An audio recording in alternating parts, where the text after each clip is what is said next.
Hello दोस्तों, मैं आप लोगों को आज परसेंटेज का कुछ महत्वपूर्ण क्वेश्चन बताने जा रहा हूँ जो कि वनडे कंपटीशन में बहुत ही महत्वपूर्ण होता है, जो कि आरआरबी एनटीपीसी में ये जितना क्वेश्चन है सब आरआरबी एनटीपीसी में पूछा गया है। तो फर्स्ट क्वेश्चन जाते हैं। यदि चावल की कीमत में 30% वृद्धि हुई है तो एक आदमी 520 रुपये में 2 केजी कम चावल खरीदने में सक्षम है। चावल के मूल मूल्य प्रति केजी का पता लगाएं। 30% का वृद्धि है। 30% यानी परसेंट हटाएंगे तो नीचे 100 देंगे, यानी कि 3/10। पहले 10 होगा, वृद्धि हुआ है कितना प्राइज में, कीमत यानी कि प्राइज में पहले 10 था, वृद्धि होकर 13 हो गया। प्राइज का जस्ट अपोजिट यानी कि उल्टा होता है कंजप्शन यानी कि खपत। तो क्या होगा 13 से 10। पूछा जा रहा है कि एक आदमी 520 ग्राम 2 केजी कम चावल खर्च करता है, तो यहाँ कितना कम है, खपत में कितना कम है, तो 3।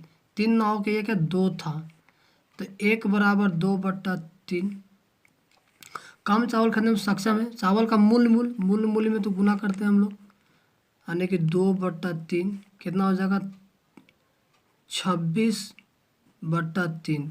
पूरा है कि प्रति केजी एक आदमी 520 रुपये में 2 केजी कम चावल, तो वर्तमान दर यानी कि प्रति केजी निकालने के लिए 520 26 × 3, 26 से 2 बार काटेंगे तो 20 यहाँ कट जाएगा, तो 20 गुने 3 यानी कि 60 रुपया प्रति केजी आ जाएगा आंसर। यदि अर्थ की घूर्णन गति 10% बढ़ जाती है तो एक दिन और घंटे के बीच का संबंध क्या हो, याद रखिएगा। यदि अर्थ की घूर्णन गति 10% बढ़ जाती है, ये आपका क्या ये क्वेश्चन है, ये तुम्हारा A/B जो कांस्टेंट पे है, कांस्टेंट नियत वाला पे प्रॉब्लम के है। अगर कोई एक बढ़ती है दूसरी घटती है, जैसे कि A बोला जा रहा है कि एक अर्थ की घूर्णन गति 10% बढ़ जाए, तो अगर ये बढ़ जाएगा तो B क्या हो जाएगी, घट जाएगी।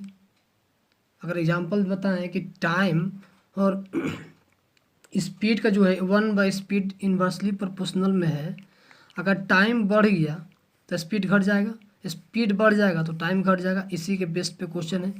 10% बढ़ गया है, 10% बढ़ गया, 10% मतलब कितना 1/10। पहले 10 था, अब कितना हो गया 11। बोला है कि एक दिन तो 24 घंटा एक दिन में। अब बोला जा रहा है कि एक दिन और घंटों के बीच में तो 10/11।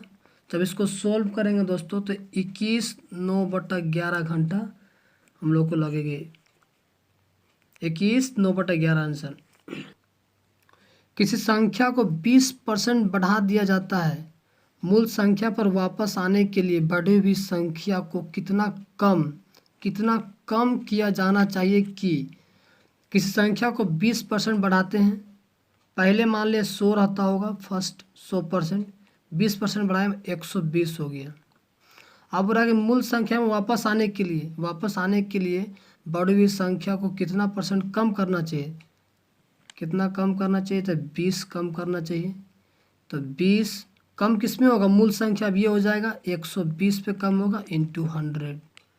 1 0 से 1 0, 2 से काटेंगे तो 10 और 2 से काटेंगे तो 6, यानी कि 100/6 50/3 16 2/3% आंसर होगी। अंडों की कीमत में 50% वृद्धि के कारण 48 रुपये में 2 अंडे कम उपलब्ध है, तो बताना है कि प्रति दर्जन अंडे की वर्तमान दर क्या होगी। 50% का वृद्धि हुई है, वृद्धि 50% मतलब 50 और नीचे 100 देंगे तो 1/2। पहले 2 था तो वृद्धि हुई है, 2 से कितना हो गया 3। ये प्राइज में वृद्धि हुई है, प्राइज में। प्राइज जस्ट इसका उल्टा कंजप्शन होता है, खपत क्या है 3 से 2। बोला जा रहा है कि 2 अंडे कम उपलब्ध है, यहाँ से कितना कम है, यहाँ से 1 ना होकर ये 2 था, 1 ना होके ये 2 था। बोल रहा है कि प्रति दर्जन अंडों की वर्तमान दर 50% वृद्धि के कारण 48 रुपया में 2 अंडे कम। तो देखते हैं 4, ये 4 ना होके 48 था, 1 बराबर 48/4 यानी कि 12। तो बराबर प्रति दर्जन अंडों की वर्तमान दर, तो 12 गुने 12 144। दोस्तों शुगर की कीमत में 10% की कमी, याद रखिए 10% की कमी, 10% की कमी 1/10 कमी हुई है, यानी कि प्राइस में कमी 10 था तो 9 हो गया, कंजप्शन में 9 से 10। RS 2511 रुपये में 31 kg अधिक खरीदने में सक्षम बनाती है, प्रति केजी कितनी कीमत कम है। यहाँ से कमी कितना, एक ना हो के 31, ये 31 को इससे गुना करो तो 310।